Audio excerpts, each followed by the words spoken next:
Hey there guys, BlackPanthaa here, and welcome to some footage of Forza Horizon 2. Now, the reason I'm doing this is because, well, I didn't think the IGN and GameSpot videos were really up to scratch with racing people. I want to give my thoughts on this and kind of give you my overview of what's being shown in these videos, because IGN didn't really do a great job. GameSpot more so did a better job, but still, I don't think they looked at it from a racer's perspective at all. So let us get into it with what happened. So at the beginning of the IGN one, they were able to pick from 3 cars: the BMW Z3, the 69 Camaro, or a Supra. So obviously you've got some great choices there. If you like new cars, you've got the BMW. If you like your old tuners, you've got the Supra. And if you like your beautiful American muscles, you got that. And that's just this first car available in this demo. So my guess is that this is the first car you're available to pick from. And they did mention that you were able to drive the Lamborghini Huracan before you get on to the actual doing, the choice of car and such. So it's kind of like the introduction of Forza 5, where you're going to be driving around in a brilliant car that you're going to want to get. And obviously they start with the cover car, the Lamborghini Huracan. So my friend brought something to my attention the other day, and that was that they seem to be cutting across fields quite often on this game. On all the gameplay we've seen, from trailers to previews to little mini snippet review things, I don't know what you've bloody seen, but I'm pretty sure you would have seen them cutting across fields, especially on that one race that we've seen about 90 billion times, because that's all the footage we had for quite some time.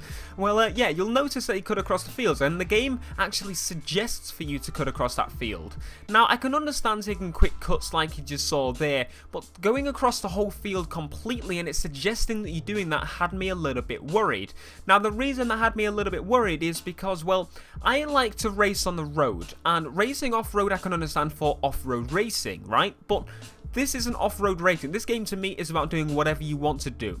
Now, are all races going to be like that, where it's going to suggest for me to drive off-road? If not, will people be able to take these massive shortcuts to get around me and annoy me, basically, because I want to take the road, because I'm in a car that's very low down, that's designed to stick on the roads, that sort of thing, or I'm going to have to make a ridiculously balanced car for everything, for every event. Now, that's one kind of thing that's getting to me. With racing games, I like the ability to have a car for each thing, and I'm sure some people might like one for everything, so have a mix of those events in there. If that's not the case, I'm a little bit on that. It's not great that I have to kind of have an all-rounder car, especially when I'm going to have cars dedicated to drifting, dedicated to drag racing. Now I'm going to have no cars that are dedicated to street racing, but cars that are dedicated to going across fields every now and again as well, because, well, you didn't want that. But other than that, here is some of the difficulty settings. So you can see it's pretty much the same as it is in Forza 5, which is awesome. You've got all your assists and traction control, stability, and braking assists if you want them. So obviously you can have full braking and such. I'm probably going to have about the same as I do on Forza 5, where it's pretty much everything off except ABS. And the damage is actually pretty cool. It's got tire wear as well. Now, from what I remember, Forza 5 didn't really have tyre wear in the sense of literally getting rid of the tyres completely, say Gran Turismo, but I'm assuming it's going to have something like that from what it says, though I could be completely wrong and I could be just missing because I never really changed that option.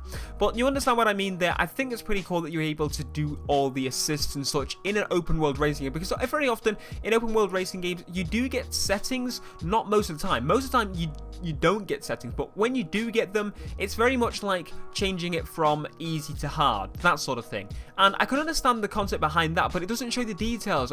Is the traction control completely off, or is it slightly off, or whatever?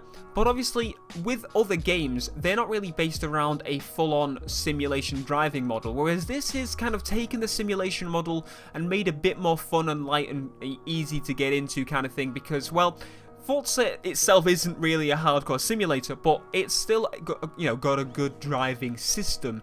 And to make that even more fun in this game, it's got to match this type of road. It's got to match the ability to go off-road and fling these cars everywhere and smash into traffic and just lots of other stuff as well. So I think that having all those options there is absolutely Awesome. So something I haven't heard mentioned before or even discussed ever anyway, I don't even think on articles and such, is a perk system is included in the game. So you actually see here, you start with one, you can't choose any other. I'm guessing this is kind of an introduction because it has a speakerphone in the bottom corner, so she's probably saying something like, hey, you can choose this, blah, blah, blah. So this perk will basically allow you to get XP for doing things like drifting and power sliding and whatever. And then you see kind of skill trees off, so my guess is you've got to get them in a certain pattern to really be able to unlock them all. You have to unlock the more basic ones before you get the really high-end ones that will kind of improve the game a lot more. So I'm guessing that rather than be things that improve the handling or speed or anything in the car, because Forza isn't really a game like that, what it will basically do is give you money, more money, multipliers for events and that sort of thing. Nothing major, but something to kind of keep kind of players that would like to explore more and unlock more, keep them going for a bit longer.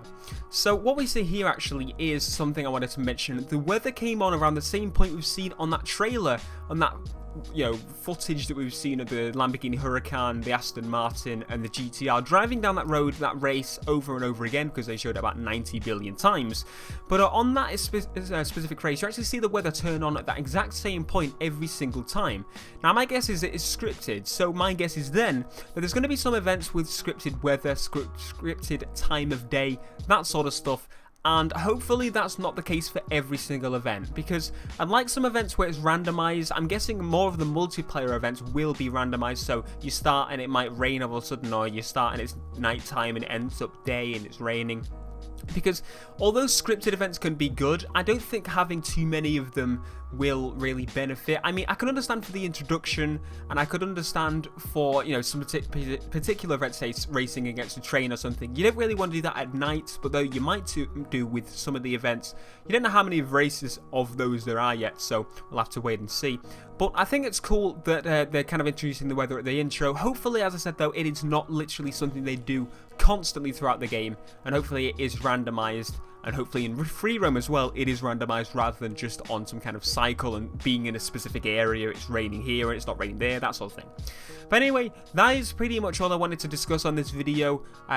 Kind of a breakdown, kind of giving my thoughts overview of the video that IGN uploaded. I'm guessing they're going to upload more. There was a mention for some more kind of stuff coming soon, so hopefully there is. But that is kind of, as I said, my breakdown of the trailer. Thank you ever so much for joining me. If you found anything useful or anything new out, give it a like button. Give it a like button. Press the like button. Don't give me a like button, just press it. I've already got a like button. Gosh, you don't need to give me one.